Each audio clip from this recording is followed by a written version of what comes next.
बंधुगण एप्रिल 14 तारिख महाविषुव संक्रांति जहाक पणा संक्रांति बोली कह जाए।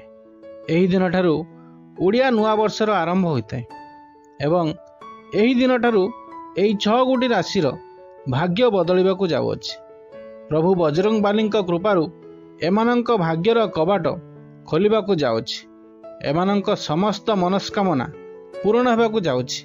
एमानंक जीवन संपूर्ण भाव में बदलिबाकू जाउछि। पूर्वभद्र प्रदेश में बृहस्पति प्रवेश 6टी राशि जीवन में बहुत प्रभाव पकाइब। जीवन प्रत्येक क्षेत्र में किछि राशि लोक माने बहुत टंका पाइबाकू जाउछन्ति। कल्पनात्मक भाव में देशवासी जीवन में एक बड़ उन्नति परिस्थिति आसबाकू जाउछि। ओडिया नुआ वर्ष ठारू राजांक भली जीवन बिताइबे एही 6 गोटी राशि व्यक्ति विशेष माने। मिलिबो बहुत बड़ खुशीर खबर। तेबे बंधुगण आसंतु जानिबा सेही सब भाग्यशाली राशि गुड़िक कौन कौन। प्रथम मकर राशि। मकर राशि लोकंक पई जीवन में बहुत प्रभाव आनिबाकू जाउछि। एथर कर्म क्षेत्र में एक बड़ उन्नति होई पारे। सफलता जाति जाति मानकू अति सहज स्पर्श करिवो।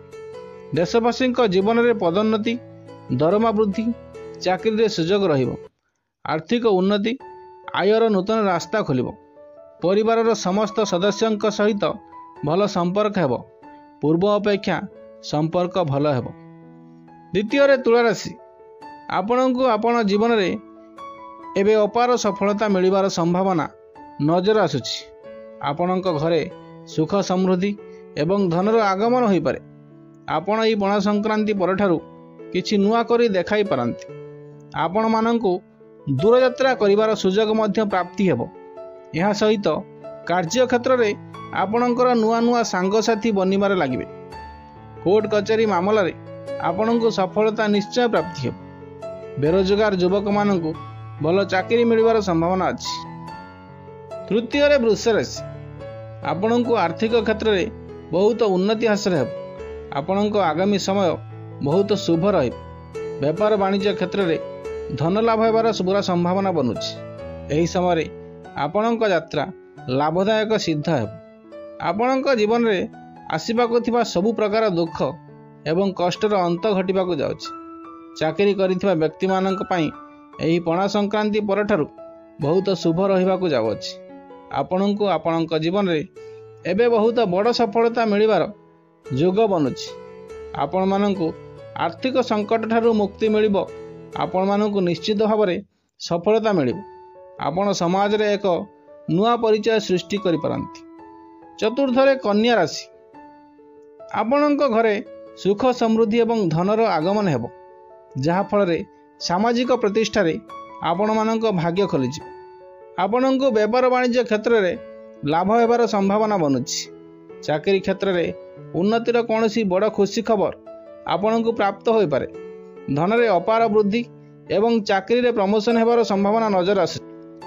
पंचम मेष राशि। प्रभु बजरंग बाली दया दृष्टि आपणक जीवन में सब प्रकार खुशी आसबाकू जाउछि। आपण माने कठिन रु कठिन कार्य सहजरे करी आगकू मध्य बढ़ी पारिबे। परिश्रम एवं श्रमिक कार्य करुवा व्यक्ति मानकू एही पणा संक्रांति ठारू प्रभु बजरंग बाली कृपारु अत्यधिक धन प्राप्ति हो पारे। जहा फल रे आपण परिवार सदस्य मानक पई नुआ नुआ जिनिस किनि पारंती। आपणक परिवार रे एबे खुशी लागी रहिबो। षष्ठ कुंभ राशि। व्यापार वाणिज्य करुवा व्यक्ति मानकू निज व्यापार क्षेत्र में पणा संक्रांति परठारु अधिक रु अधिक धन लाभ देखिबाकू मिलिबो। आपणक सफलता को देखि आपणक शत्रु माने आपणक प्रति अत्यधिक उग्र हो पड़िबे एवं आपणकर अनेक क्षति करिवार बाट खोजिबे एवं चेष्टा मध्य करि पारंती। किंतु आपण डरिबार कौनसी आवश्यकता नाही, कारण आपणक शत्रु माने आपणक चेष्टा विफलित हेबे। पाठ पढ़ुवा विद्यार्थी मानकू निज गुरुजन मानक पाखरु बड़ सम्मान मिल पारे। जदि आमर वीडियो आपण मानकू भल लगी थाए ताले वीडियो को लाइक एवं चैनल को सब्सक्राइब कर दियंतु।